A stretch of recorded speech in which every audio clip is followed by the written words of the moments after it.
what someone can find is that they have the tendency to feel bad about themselves.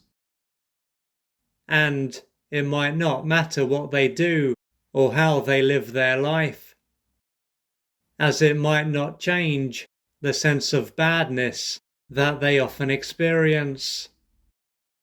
Along with this, they can have an overdeveloped sense of responsibility and believe that they are more or less always to blame whenever something goes wrong. Thus, they will end up feeling worse during the moments when they hold themselves accountable for something that hasn't got anything to do with them. To say that they will carry the weight of the world on their shoulders will be an understatement. Naturally, with all this pressure and the painful feelings that they often experience, their life is not going to be very fulfilling. They could spend a lot of time feeling down and depressed, and they might even have moments when they think about ending their life. What this will show is how beaten down they are and how unbearable their life is. Furthermore, thanks to how they usually feel, they might have the inclination to push good things out of their life. This is not to say that they will do this consciously, though, as it can take place without them being aware of it. For example, if they were to meet someone who treats them well and were to build a healthy relationship, it could soon come to an end. Ultimately, due to how they feel and see themselves, they won't feel worthy and deserving of having a relationship like this. How they feel and see themselves can also stop them from moving forward in their job or career. So, they might have been at the same level for many, many years. Or they might have been able to take a step or a few steps forward, only to soon return to where they were before. Once again, moving forward and being successful won't be seen as something that they are worthy and deserving of.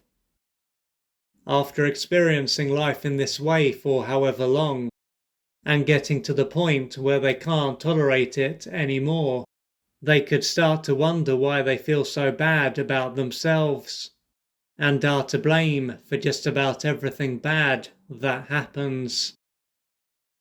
They could also look back on their life to try to find out what it is that they have done that is so bad that they deserve to be punished forever. They might not be able to work out why they feel so bad and are to blame for just about everything bad that happens, or find something that they have done that is so bad that they deserve to be punished forever. What this is likely to illustrate is that their early years were anything but nurturing. Their brain will have caused them to consciously forget about what happened in order to allow them to keep it together and function. The outcome of this is that what happened during this stage of their life will continue to define how they feel and see themselves, but they won't be able to join the dots, so to speak. If they were able to go back in time and have a few of the experiences that they had all of those years ago, how they experience life as an adult might soon make complete sense. Throughout this stage of their life, they are likely to have often been blamed for the problems that their family had. This might have been something that only one of their parents did, or it might have been something that both of them did. Then again, one parent might have blamed them more than the other for what was going on. Regardless of this, they would have often been seen as the problem, and thus, if it wasn't for them, everything would have been fine. Being told off, put down, and perhaps isolated would then have been normal. Although what was going on wasn't their fault, and one or both of their parents were probably a deeply wounded human being who might have had a personality disorder, as they were egocentric, they would have personalized what took place. It was then not that one or both of their parents were not in a good way and were blaming them for things that were not their fault.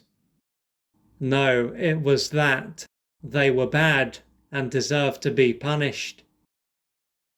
Furthermore, taking responsibility for what was going on would have given them a false sense of power and the hope that they could change what was going on if they tried hard enough.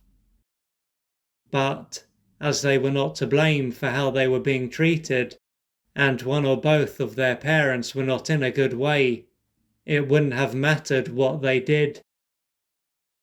Being treated in this way would have greatly deprived and deeply wounded them. What they needed was for their worth and lovability to be mirrored back to them, to allow them to develop a felt sense of worth, deserving, belonging, safety, and lovability. For them to change their life, they are going to have beliefs to question, pain to face and work through, and unmet developmental needs to experience. This will take courage, patience, and persistence.